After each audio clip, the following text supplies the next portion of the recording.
Crisis. Freshwater. A looming challenge. Good morning, everyone. Today, I want to discuss a pressing issue that affects us all, the global crisis of freshwater. Freshwater, or water fit for human consumption and everyday use, is a finite resource. While Earth is covered in vast amounts of water, only a small percentage is actually freshwater. This precious resource is essential for life, yet its availability is becoming increasingly strained due to several factors. Firstly, our global population is growing rapidly. This means more people are demanding more water for drinking, sanitation, and agriculture. This rising demand puts a significant burden on existing freshwater resources. Secondly, climate change is significantly impacting freshwater supplies. Rising temperatures lead to increased evaporation from lakes and rivers, reducing overall freshwater availability. Additionally, changes in precipitation patterns can cause droughts in some regions and floods in others, further disrupting the delicate balance. Thirdly, our current water management practices are often unsustainable. Agriculture, a major water consumer, can be inefficient, leading to significant water waste. Additionally, pollution from industrial activities and untreated wastewater contaminate freshwater sources, making them unusable. The consequences of this freshwater crisis are dire. Water scarcity can lead to conflicts between communities and nations competing for limited resources. It can also have a devastating impact on food security, as agriculture heavily relies on freshwater for irrigation. Furthermore, lack of access to clean water can cause a multitude of health problems, disproportionately affecting vulnerable populations like children and the elderly. The history of the invention of plastics. Good morning, everyone. Today, we'll delve into the fascinating history of plastics, a material that has revolutionized our world. The story of plastic stretches back further than you might think. Early attempts to mimic natural materials like tortoiseshell and ivory laid the groundwork for future developments. In the Middle Ages, for instance, craftspeople experimented with organic materials like egg whites and blood proteins to create rudimentary forms of plastic. However, the invention of the first truly synthetic plastic is credited to Alexander Parkes, a British inventor, in 1856. Parkes' creation, called Parksine, was derived from nitrocellulose and offered a more versatile alternative to natural materials. Though not as commercially successful as its successor, Parksine paved the way for future advancements. Just a few years later, in 1869, John Wesley Hyatt, an American inventor, took inspiration from a billiard ball shortage to create celluloid. Celluloid, a more stable and moldable plastic than Parksine, found numerous applications, including combs, piano keys, and the revolutionary photographic film invented by George Eastman. The early 20th century witnessed a breakthrough with the invention of Bakelite by Leo Baekeland in 1907. Bakelite, the first fully synthetic plastic made entirely from non-natural materials, was a game-changer. This heat-resistant and durable plastic could be mass-produced, opening doors to a vast array of applications in telephones, radios, and countless other products. Following Bakelite's success, the mid-20th century saw a surge in the development of new plastics. Nylon, polyethylene, and PVC were just a few of the many synthetic plastics created during this period. These new materials offered a wider range of properties, making them suitable for an even greater diversity of uses. However, the widespread use of plastics has also brought challenges. The environmental impact of plastic pollution is a pressing concern, and the development of sustainable alternatives is crucial for the future. In conclusion, the history of plastics is a story of continuous innovation and transformation. From its early origins as a substitute for natural materials to its current ubiquitous presence, plastics have profoundly impacted our world. As we move forward, it's important to acknowledge both the benefits and drawbacks of this versatile material, striving to find a balance between innovation and environmental responsibility. The sense of flavor. Good morning, everyone. Today, we'll explore the fascinating world of flavor perception, diving deeper than the basic taste buds on our tongues. While we often associate taste with the 5 basic sensations detected by our taste buds, sweet, sour, salty, bitter, and umami, savory, flavor is actually a much more complex experience. It's a symphony orchestrated by the interplay between our senses of taste and smell. Taste buds, located primarily on our tongues, are the body's first line of defense, helping us identify potentially harmful or beneficial substances. They send basic taste signals to the brain, which interprets them as sweet, sour, salty, and so on.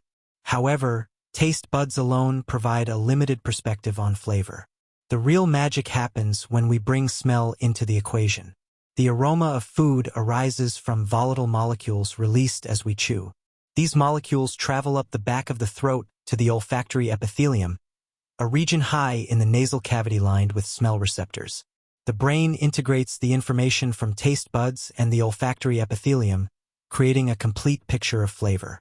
The vast array of aromas we can detect, estimated to be in the thousands, far surpasses the limited range of basic tastes. This explains why a simple slice of apple can taste so much richer and more complex than the isolated sensation of sweetness detected by our taste buds.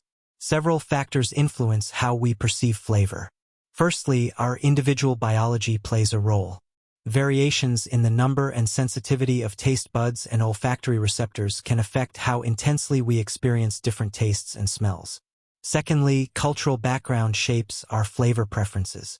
Exposure to certain flavors throughout childhood can influence what we find appealing later in life. Finally, memory plays a powerful role.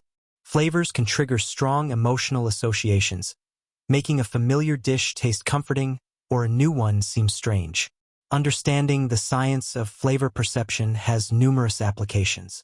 In the food industry, it helps create more appealing and delicious products.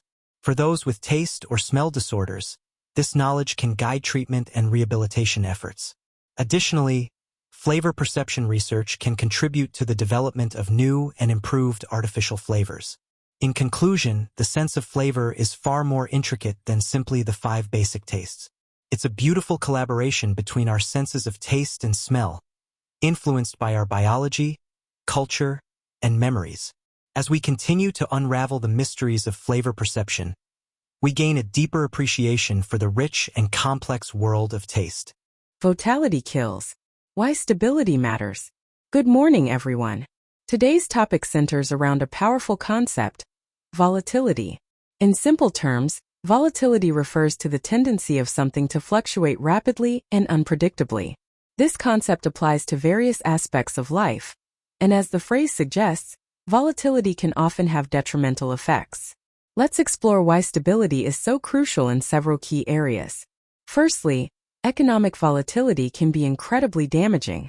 Rapid swings in stock markets, currency values, or interest rates can create uncertainty and hinder long-term investment. Businesses struggle to plan for the future, and consumer confidence can plummet. This can lead to economic stagnation or even recession. Political instability also has severe consequences. When governments change frequently or lack a clear vision, it creates an environment of uncertainty. This discourages foreign investment and hinders economic development. Additionally, political instability can lead to civil unrest and social conflict. In the realm of personal health, volatility can be detrimental as well. Rapid fluctuations in blood sugar levels, for instance, can pose health risks for diabetics. Similarly, emotional volatility, characterized by frequent and unpredictable mood swings, can strain relationships and make it difficult to function effectively in daily life. So, how can we promote stability in these different areas? In the economic sphere, sound fiscal policies and robust regulatory frameworks can help mitigate excessive volatility. Additionally, a culture of long-term planning and responsible investment practices fosters stability. Politically, strong institutions and democratic processes that ensure peaceful transitions of power contribute to stability. Open communication and public participation in decision-making can also play a vital role. On a personal level, maintaining healthy habits like balanced diets, regular exercise, and adequate sleep can promote physical and emotional stability. Additionally, developing coping mechanisms for dealing with stress and cultivating mindfulness practices can help manage emotional volatility. In conclusion, volatility, while sometimes exciting, can often be destructive. By prioritizing stability in our personal lives, political systems, and economic structures, we can create a more predictable and secure environment for ourselves and future generations. How war debris could cause cancer. Good morning, everyone. Today, we'll delve into a concerning issue: the potential link between war debris and cancer. War zones, unfortunately, are left littered with remnants of conflict, posing a significant health risk to civilians and soldiers alike. Let's explore how these remnants, often called war debris, could be linked to cancer development. Several types of war debris are suspected to be carcinogenic, meaning they have the potential to cause cancer. One major concern is depleted uranium, DU. DU is a dense material used in armor-piercing munitions. While depleted uranium is less radioactive than natural uranium, it can still release low levels of radiation upon entering the body through shrapnel wounds or inhalation of dust particles. This radiation can damage DNA, potentially leading to cancer development. Another concern is heavy metals commonly found in war debris, such as lead, mercury, and cadmium. These metals can accumulate in the body over time and disrupt essential biological processes. Exposure to these heavy metals has been linked to various cancers, including lung cancer, kidney cancer, and leukemia. The effects of war debris can be particularly devastating for civilians living in conflict zones. Children playing in contaminated areas or people residing near bombed buildings are at increased risk of exposure through inhalation of dust or ingestion of contaminated water or soil. Soldiers deployed to war zones are also at risk, especially those involved in clearing debris or exposed to explosions. So, what can be done to address this issue? Firstly, raising awareness about the potential health risks of war debris is crucial. Educating civilians and soldiers about the dangers and encouraging them to avoid contaminated areas is an important first step. Secondly, efforts to clear war debris safely and efficiently are essential. Properly disposing of these materials minimizes the risk of long-term exposure. Finally, further research is needed to definitively establish the link between war debris and cancer. This research can guide the development of more effective preventative measures and treatment strategies for those affected. In conclusion, war debris poses a significant health risk, potentially leading to cancer development. By raising awareness, implementing safe disposal practices, and supporting further research, we can work towards mitigating this threat and protecting the health of those impacted by war.